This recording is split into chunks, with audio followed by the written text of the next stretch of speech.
I think one of the things about the film and the way they really reached out into the community through the different departments, the language department, the cultural center, the museum, for different aspects of the development of our culture.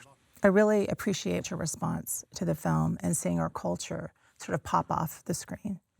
And that doesn't happen without an incredible amount of respect, relationship building, and trust. And also for it to take a snapshot on our people at this time. And I think that there's something incredibly beautiful about that.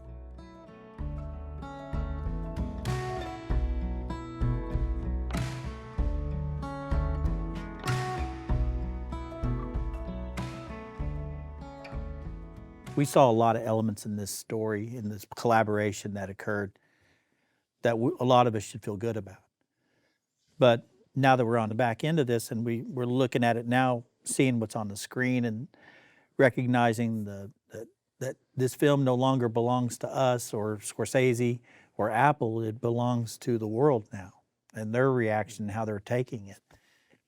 And what coming back and talking about it now means is there's some good in here that's done, but there's still a lot more work that could be done to make the next native content film better.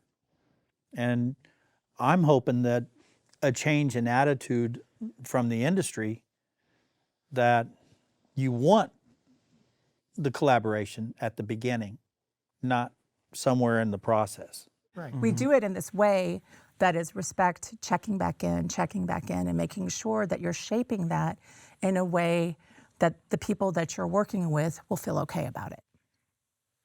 Maybe we're looking at a time when people are going to take Indigenous storytelling and Indigenous stories a lot more seriously, and not like how it's been done in the past, but how it should be looking going forward.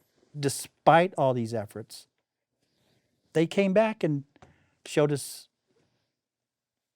resilient and today, still thriving in our own way, but not defined by the criminal behaviors of the past, but more relying on the strength of our own culture and traditional ways as how we got through it. It wasn't the FBI that saved the Osages. It was Osage resilience that saved the Osage.